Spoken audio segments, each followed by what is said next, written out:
நீட்டில் காங்கிரஸ் செய்த குளறுபடிகளை நாங்கள் சரி செய்து வருகிறோம் என்று அப்பட்டமான உண்மைக்கு புறம்பான செய்தி. பிரதிவாதியாக இருந்த ஒன்றிய அரசு, மோடியோடைய அரசு, நாங்கள் நீட்டை நடத்துகிறோம் என்று கொண்டு வந்தார்கள். இந்த வரலாறு தெரியாமல் தொடர்ந்து காங்கிரஸ் செய்தது என்று உண்மைக்கு புறம்பான குற்றச்சாட்டுகளை சில அரசியல் கட்சிகள், குறிப்பாக பாஜக, தொடர்ந்து கோயபல்ஸ் வேலையை செய்து வருகிறது. காங்கிரஸ் பேரியக்கம் ஆட்சியில் இருக்கும் போது ஒருபோதும் நீட் வரவில்லை. ஒவ்வொருவர்களுக்கு ஒரு பார்வை, ஒவ்வொருவருக்கும் ஒரு வரலாறு இருக்கிறது. அதை காலங்கள் தான் தீர்மானிக்கும். அவருடைய பார்வையில் அவர் தெரியாதுன்னு சொல்றாரு. தெரியாதுன்னு சொல்றவரை போயிட்டு நாம நீங்க ஏங்க தெரிஞ்சீங்கன்னு சொல்லலன்றது எப்படி சொல்ல முடியும்? ஒன்றிய அரசை நிர்வகித்து நடத்துவதே RSS தான். RSS உடைய பின்புலம் இல்லாமல் ஒன்றிய அரசு கிடையாது. ஆட்சியை நடத்துவது RSS. முகம்தான் நரேந்திர மோடி. முதல் இந்திய வரலாற்றில், தமிழ்நாட்டு வரலாற்றில் காங்கிரஸ் பேரியக்கம் ஆட்சியில் இருக்கும் பொழுதுதான் தலித்துகளுக்கு அமைச்சரவையில் இடம் கொடுத்தார்கள். இதையும் நீலம் பண்பாட்டு மையம் எல்லாம் பேசுது.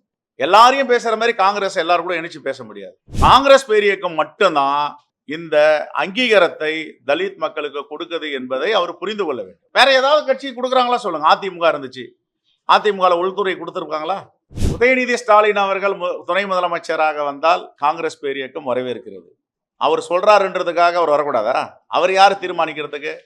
திராவிட முன்னேற்ற கழக சட்டமன்ற உறுப்பினர்கள் தீர்மானிக்கணும். எச் ராஜா தீர்மானிக்க கூடாது.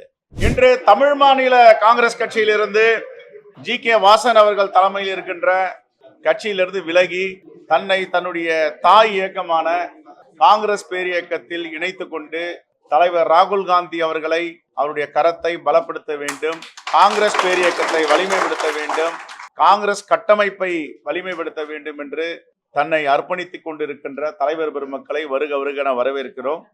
அவர்கள் இந்த கட்சியை வழிநடத்துவார்கள். என்னை பொறுத்தவரை தொண்டர்களின் தொண்டராக 4 மாதங்களாக பணியாற்றி வருகிறோம். இன்னும் இருக்கின்ற காலங்களிலும் தொண்டர்களின் தொண்டராய் தொடர்ந்து பணியாற்றி காங்கிரஸ் பேரியக்கத்துடைய கட்டமைப்பை பலப்படுத்துவதற்கும் வலிமைப்படுத்துவதற்கான முன்னேற்பாடை எடுத்து செல்வோம்.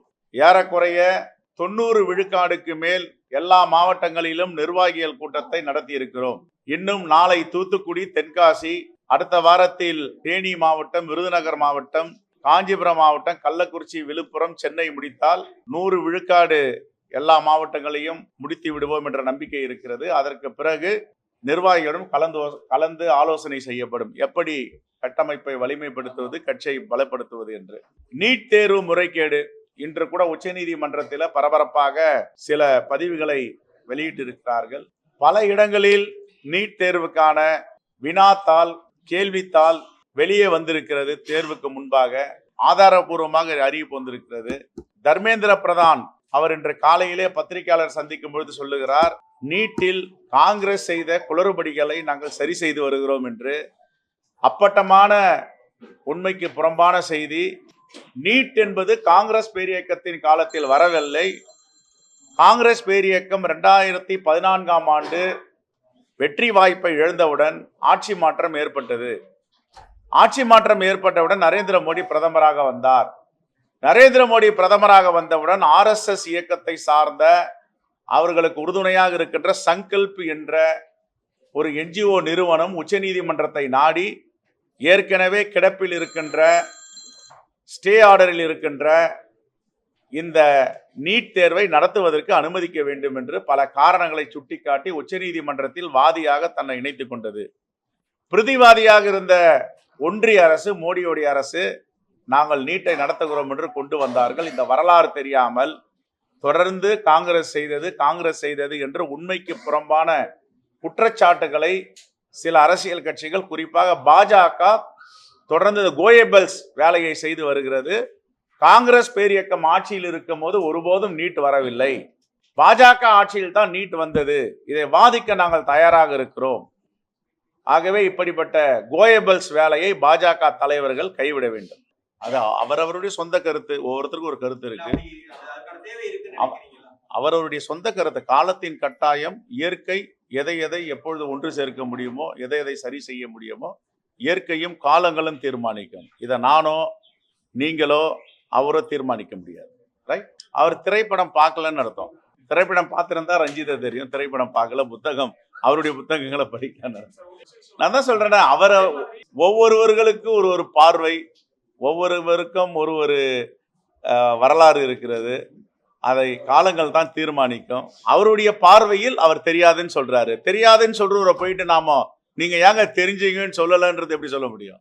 இந்த அரசை, ஒன்றிய அரசை நிர்வகித்து நடத்துவதே RSS தான். RSS உடைய பின்புலம் இல்லாமல் ஒன்றிய அரசு கிடையாது. ஆட்சியை நடத்துவது RSS, முகம் தான் நரேந்திர மோடி.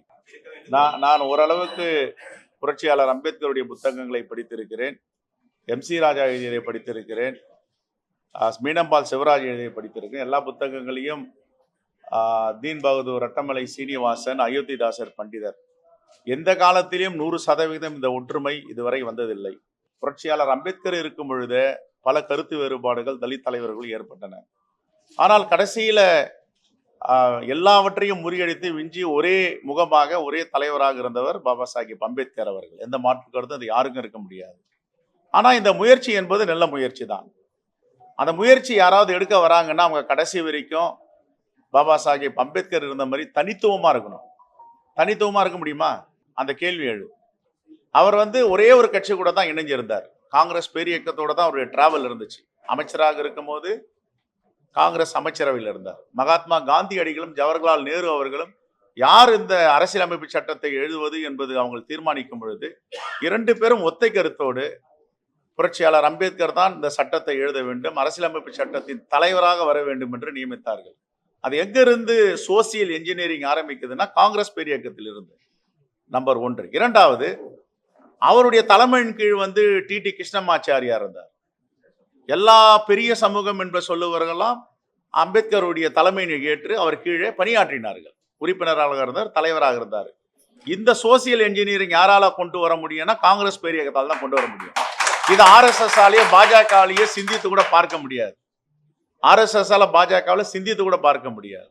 அதே போன்று நீதி கட்சி ஆட்சியில் இருந்தது என்றால், நீதி கட்சி ஆட்சியில எனக்கு தெரிஞ்சு நான் சொல்வது தவறாக இருந்தால் என்னை சரி செய்ய வேண்டும். நீதி கட்சியில எந்த ஷெட்யூலின பிரதிநிதிக்கும் அமைச்சரவையில் இடமில்லை. ஆனால் காங்கிரஸ் ஆட்சிக்கு வந்த பிறகு ராஜகோபாலாச்சாரி தலைமையில VM முனுசாமி அவர்களுக்கு அமைச்சரவையில் இடம் கொடுத்தார்கள். முதல் இந்திய வரலாற்றில், தமிழ்நாட்டு வரலாற்றில் காங்கிரஸ் பேரியக்கம் ஆட்சியில் இருக்கும் பொழுதுதான் தலித்துகளுக்கு அமைச்சரவையில் இடம் கொடுத்தார்கள். இதையும் நீலம் பண்பாட்டு மையம் எல்லாம் பேசணும். எல்லாரையும் பேசுற மாதிரி காங்கிரஸ் எல்லாரும் கூட இணைச்சு பேச முடியாது. காங்கிரஸுக்கு என்பது ஒரு தனித்தன்மை உண்டு, தனித்துவம் உண்டு. இந்த சோசியல் என்ஜினியரிங்ல கடந்த காலத்துல சுதந்திரத்திற்கு முன்பும் சரி, சுதந்திரத்திற்கு பிறகும் சரி, எல்லாவற்றிலையும் ஒடுக்கப்பட்ட மக்களை, விளிம்பு நிலை மக்களை அரவணைத்து செல்வது காங்கிரஸ் பேரியக்கம் தான். பெருந்தலைவர் காமராஜருடைய ஆட்சியில தான் அறநிலையத்துறை அமைச்சரா காங்கிரஸ் பேரியக்கத்தில ஒரு தலித்தை கொண்டு வந்தாங்க, பரமேஸ்வரன்றவர். உள்துறை அமைச்சரா கக்கனை கொண்டு வந்தாங்க, பொதுப்பணித்துறை அமைச்சரா கொண்டு வந்தாங்க. ஆனா இன்னைக்கு இந்த பதவிகள் எல்லாம் தலித்துகளுக்கு கிடைக்குதா என்றதை நம்ம சுய பரிசோதனை செஞ்சு பார்க்கணும். இன்னைக்கும் கர்நாடகாவில் உள்துறை அமைச்சர் பரமேஸ்வர் இருக்காருன்னா அவர் காங்கிரஸை சார்ந்தவர், தலித்.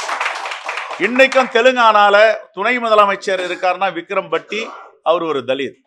இது காங்கிரஸ் பேரியக்கத்துல மட்டும்தான் இந்த சோசியல் என்ஜினியரிங், விளிம்பு நிலை மக்களை அரவணைப்பதை பார்க்க முடியும். இதையே நீலம் பண்பாடு மையம் பேசணும். ஏன் இதை பேச மறுக்கிறாங்க? இதை பேசணும், எல்லாத்தையும் பேசணும், இதையும் பேசணும். அதான் என்னுடைய வேண்டுகோள். நான் சகோதரர் ரஞ்சித்துக்கு என்ன சொல்ல வரேன்னா, அரசியலமைப்பு சட்டம் ஒரு ரைட்ஸ், கான்ஸ்டிடியூஷன் ரைட்ஸை கொடுக்குது. கான்ஸ்டிடியூஷன் ரைட்ஸை ஷெட்யூல் இன மக்களுக்கும், ஷெட்யூல் ட்ரைப் மக்களுக்கும், மலைவாழ் மக்களுக்கும் கொடுக்குறாங்க.